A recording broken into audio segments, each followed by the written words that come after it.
தெரியும் சார். அவங்க 10 நாளுக்கு முன்னாடி ஏர்போர்ட்ல இருந்து வெளியே வந்தவங்க வந்து என் டாக்ஸில தான் ஏறினாங்க சார். அவங்க வரும்போது என்ன டைம் இருக்கும்? ஒரு 11 மணி இருக்கும் சார். என்ன லாங்குவேஜ் யூஸ் பண்ணாங்க? தமிழ்ல தான் பேசிட்டு வந்தாங்க. ஆனா அவங்க டாக்ஸில ஏறும்போது இந்த சாரில தான் இருந்தாங்க. வேளச்சேரியில இருக்கிற சுப்ரியா அவென்யூக்கு போகணும்னு சொன்னாங்க. என்னன்னு தெரியல, நடுவுல போன் வரவும் அவங்க ஈசிஆர் ரோட்ல வெட்டுவாங்கனி கார்னர்ல இறக்கி விட்டா போதும்னு சொல்லிட்டாங்க. நான் இறக்கி விட்டு போயிட்டேன் சார். அவங்க வரும்போது செல்போன்ல பேசுனாங்கன்னு சொன்னீங்களே, என்ன பேசுனாங்கன்னு கேட்டீங்களா? இல்ல சார், அவங்க வரும்போது ரொம்ப லோ வாய்ஸ்ல பேசிட்டு வந்தாங்க, அதனால கேட்கல சார். உங்க வண்டியில எத்தனையோ பேசஞ்சர்ஸ் வராங்க போறாங்க, எப்படி இவங்கள மட்டும் கரெக்டா ஞாபகம் வச்சிருக்கீங்க? இந்த பொண்ணோட முகம் என் தங்கச்சி முகசாயில இருந்ததுனால டக்குனு மனசுல பதிஞ்சிருச்சு சார். அதான் பேப்பர்ல பார்த்துட்டு நியூஸ் கொடுத்தேன். இவங்க டாக்ஸில ஏறும்போது லக்கேஜ் ஏதாவது வச்சிருந்தாங்களா? இல்ல சார், கையில ஒரே ஒரு ஹேண்ட்பேக் மட்டும் தான் இருந்தது. ஓகே, உங்க கான்டாக்ட் நம்பர் கொடுத்துட்டு போங்க. ஓகே சார், நான் வரேன் சார்.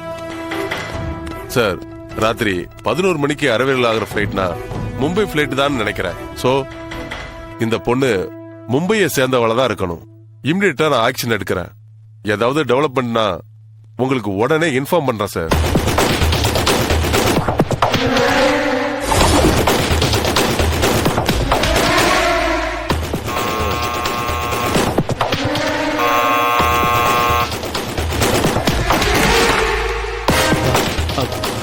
வாங்க சார்.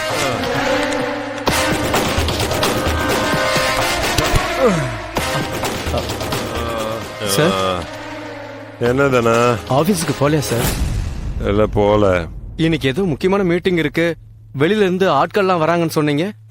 ஆமா ஆமா, என்ன பண்றது, ஆபீஸ்ல நிம்மதியா உட்கார முடியல. அந்த ராட்சஸ் என்னன்னா ஒரிஜினல் வீடியோ கொடுத்துருன்னா திமிரா பேசுற. எங்கேயாவது டிரான்ஸ்ஃபர் ஆகி போய்த்தாலும் எவனோ ஒருத்தன் போன்ல கேவலமா பேசுறான். நீ என்னடா, அந்த பொண்ணோட ஃபேமிலி சாதாரண ஃபேமிலி, அவ பேக் டிராப் எதுவும் பேடாவே இல்லைன்னு சர்டிபிகேட் கொடுக்கற. அவளை தூக்கிலான்னு பார்த்தா என் சம்பந்தப்பட்ட வீடியோவோட ஒரிஜினல் அவகிட்ட மாட்டிட்டு இருக்கு தானா. என்ன பண்றதுனே புரியலையே சார். பேசாம இன்டர் ஃபேமிலி மொத்தத்தையும் தூக்கிட்டு வந்து கொளுத்தி விட்டுருவோம்னு சொல்லி மிரட்டுவோமா? அப்போ ஒரிஜினல் வச்சிருக்கிறவனை காட்டி கொடுத்தானே ஆகணும்.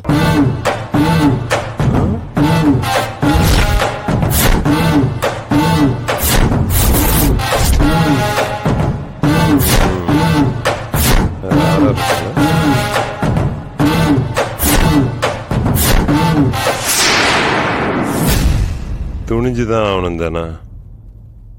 அவ உண்மையிலே என்னை பத்தி தெரிஞ்சுக்கிட்டு தான் பண்றாளா, இல்ல அவ பின்னாடி இருந்து யாரோ சொல்லி கொடுத்து அவ இதெல்லாம் செய்யறாளான்னு தெரியணும்.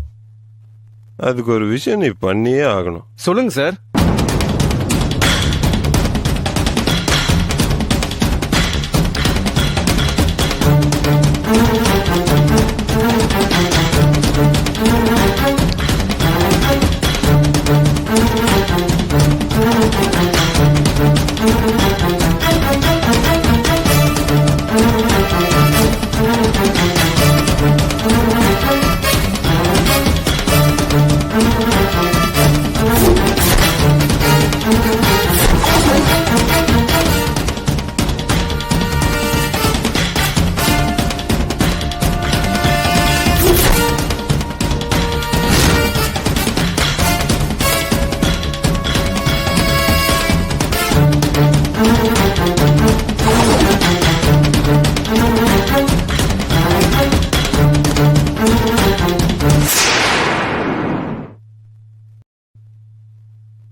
Good morning sir. Good morning. ஏதாவது டெவலப்மெண்ட் தெரிஞ்சதா வர்கீஸ்? சார், அந்த டாக்ஸி டிரைவர் கிஷோர் சொன்னதை வச்சு நாம ஆபீசர்ஸ் அனுப்பி ஏர்போர்ட்ல மும்பை பிளைட்ல அன்னைக்கு ராத்திரி வந்த பேசஞ்சர்ஸோட லிஸ்ட நான் வெரிஃபிகேஷன் பண்ணேன் சார். அன்னைக்கு மொத்தம் 127 பேர் டிராவல் பண்ணிருக்காங்க சார். அதுல 33 பேர் பெண்கள். அந்த 33 பேர்ல 21 பேர் வெளிநாட்டு பெண்கள். மீதி 12 பேர்ல 7 பேர் 50 வயசுக்கு மேற்பட்டவங்க. அதுல 2 பேர் 18 வயசுக்கு கீழே இருக்கிறவங்க. நம்ம சந்தேக லிஸ்ட்ல இருக்கிற 3 பேரு அருணா தியாகராஜன், மிஸ் பௌர்ணிமா, மிஸ் மீனா. சீதா தேவின்னு யாரும் இல்லையா? மிஸ் பௌர்ணிமாவை தான் இப்போ நாம சீதா தேவின்னு நினைச்சிட்டு இருக்கோமோன்னு தோணுது சார். ஏன் அப்படி சொல்றீங்க? அருணா தியாகராஜன், மீனா 2 பேரும் அவங்க கொடுத்த கான்டாக்ட் நம்பர்ல கிடைச்சிட்டாங்க சார். ஆனா பௌர்ணிமா செல்லு மட்டும்தான் cannot be connectedனு வருது. அத வச்சு யூகிச்சு சொல்றேன் சார். அந்த பௌர்ணிமா செல்லுல கடைசியா யாருக்கிட்ட பேசினாங்கிற விஷயம் கிடைச்சிருச்சுன்னா ஓரளவுக்கு கிளியர் பிக்சர் கிடைக்கும் சார். Very good Varghese. இனி அந்த பொண்ணால 4 உயிர்கள் காப்பாற்றப்படுறதுக்காக நாம நடத்துற பிரயத்தனம் உபயோகமா முடியணும்னு நமக்கு மேல இருக்கிற சக்தியை வேண்டறதை தவிர நமக்கு வேற வழியே இல்லை. வர்கீஸ், டாக்டர் சாமி லைன்ல வராரு. ஒரு நிமிஷம் வெயிட் பண்ணுங்க. Okay sir. சொல்லுங்க சாமி.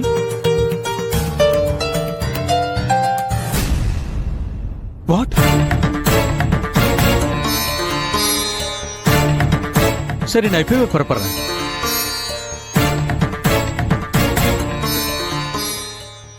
வர்கீஸ் சார், அந்த பொண்ணு மூக்குல இருந்து ஆக்சிஜன் டியூப கட் பண்ணிட்டாங்களாம்.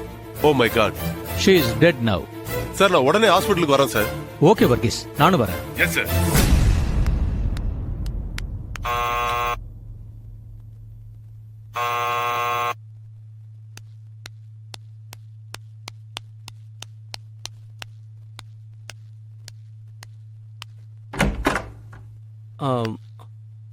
வாமா, நீ ஹேமா தானே? ஆமா uncle.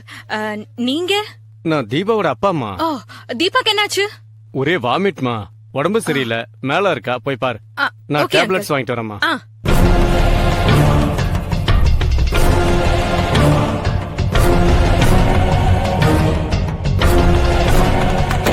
Deepa, Deepa, Deepa, Deepa.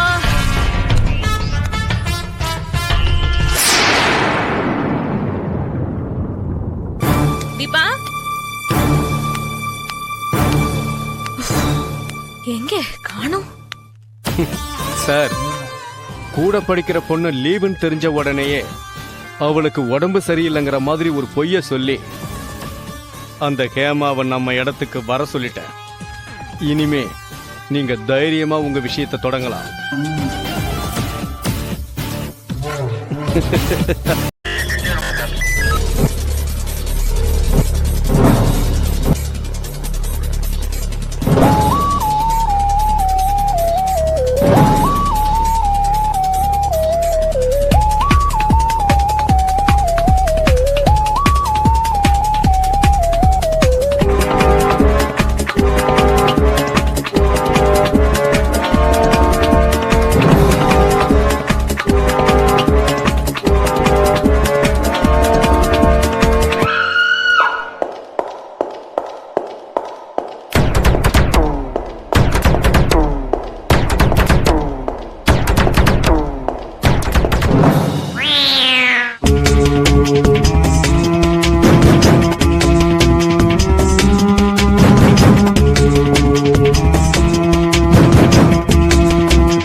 you enjoyed this video, kindly like, share, comment, and for further our interesting videos, subscribe our channel below.